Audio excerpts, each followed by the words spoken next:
Bonjour à tous. Pour ce point d'actu numéro 3, il est difficile de ne pas commencer par l'information que toute la presse a divulguée il y a 2 jours maintenant, c'est-à-dire l'intention revendiquée, affirmée par l'Élysée, d'y aller sur la question des retraites et de passer en force sur la réforme des retraites. Réforme qui, il faut le rappeler, avait été mise en échec par la puissance de la grève, en particulier de la RATP et de la SNCF, en 2019-2020. Aujourd'hui, Macron veut aller vite. Il voudrait, en tout cas, dès cet automne, faire passer dans le projet de loi de financement de la sécurité sociale son projet de réforme sur les retraites pour allonger l'âge de départ à la retraite, allonger la durée de cotisation. Et il envisagerait d'utiliser pour cela cette arme de destruction massive, totalement antidémocratique, bien dans l'esprit des institutions de la Ve République, qu'est l'article 49.3 pour pouvoir passer complètement par-dessus le Parlement.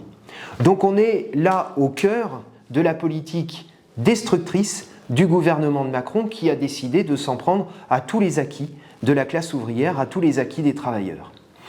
Alors, il faut le noter parce que c'est un point très important, toutes les organisations syndicales sont vent debout contre cette volonté de Macron de passer aujourd'hui, de faire passer aujourd'hui sa réforme sur les retraites, ce qui est un point effectivement majeur. Ce qui est sûr, c'est que nous ferons tout pour barrer la route à cette réforme et pour faire en sorte qu'elle ne voie jamais le jour. Macron dit souvent « nous sommes en guerre ».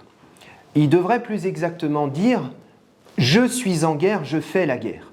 Et cette guerre, elle se concentre dans sa politique destructrice de tous les acquis, de tous les droits de la population, des travailleurs et de la jeunesse dans ce pays. La Première ministre Elisabeth Borne vient d'annoncer que les tarifs de l'électricité et du gaz vont augmenter de 15%. Des millions aujourd'hui de ménages, de familles sont littéralement pris à la gorge par l'envolée des prix. Tous les prix augmentent. Prix des carburants, prix de l'électricité, je viens de le dire, prix des produits de première nécessité, au point que des millions de gens se voient posés devant cette question, choisir entre se chauffer cet hiver, ou bien manger, ou bien payer leurs factures, bref, une situation absolument inextricable. Et bien évidemment, à partir de là, on est quand même amené à se poser une question. Où conduisent-ils ce pays ?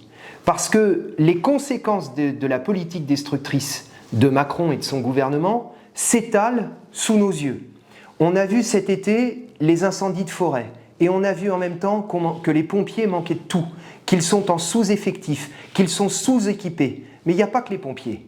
Dans mon département, par exemple, toutes les maternités de Seine-Saint-Denis étaient fermées cet été.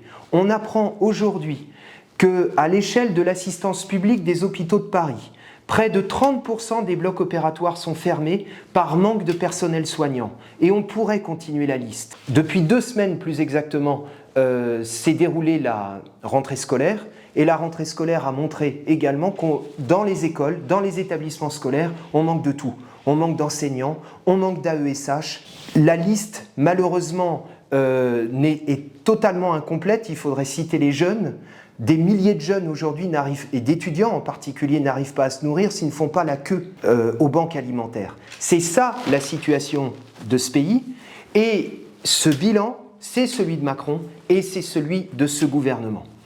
Alors, nous, comme députés de la NUP, nous avons reçu un mandat. Nous avons fait campagne aux élections législatives, dans la continuité de la campagne de Mélenchon à l'élection présidentielle, pour la rupture. Et nous avons mis au premier plan de cette exigence de rupture les besoins suivants, les exigences suivantes. Il faut augmenter les salaires, il faut augmenter les retraites, il faut augmenter le SMIC à 1 500 €. Et aujourd'hui, 1 500 € d'ailleurs ne suffirait pas. Il faut l'augmenter à hauteur de 1 600 €. Il faut bloquer les prix, il faut geler les loyers. Nous allons bien évidemment continuer à mener cette bagarre à l'Assemblée. Nous allons continuer à tenir la tranchée à l'Assemblée nationale. Et la bataille va être rude, parce que dès le mois d'octobre reprend la session parlementaire, et le premier texte qui va être examiné par l'Assemblée nationale, c'est la réforme voulu par le gouvernement pour détruire l'assurance chômage. Et ensuite viendrait le texte sur la sécurité sociale, incluant peut-être la réforme des retraites, voulue par Macron. Donc nous allons continuer à nous battre à l'Assemblée nationale. Mais nous ne pouvons pas oublier ce qui s'est passé cet été. Nous ne pouvons pas oublier le fait que cet été, nous nous sommes battus, et nous nous sommes battus comme des chiens, sur la base du mandat qui nous avait été confié. Augmentation du SMIC, augmentation des salaires, augmentation des retraites, blocage des prix.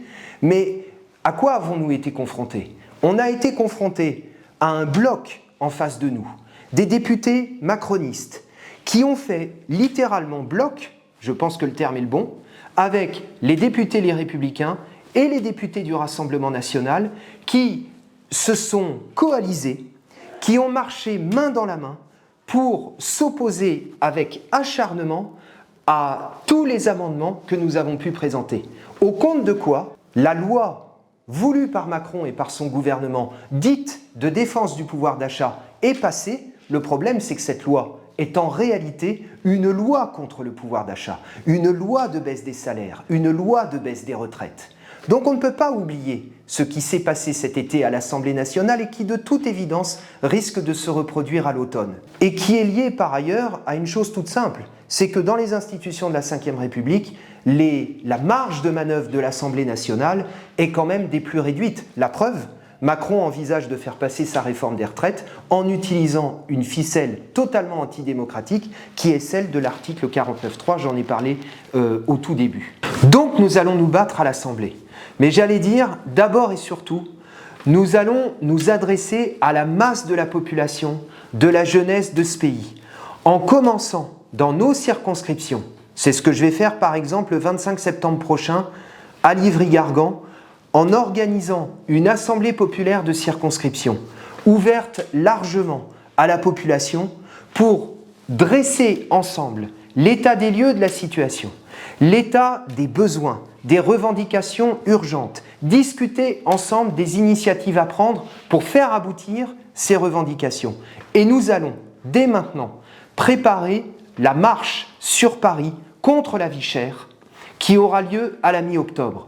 Une marche qui a vocation à rassembler des milliers et des milliers dans les rues de la capitale, contre ce gouvernement, contre sa politique, pour exiger maintenant tout de suite.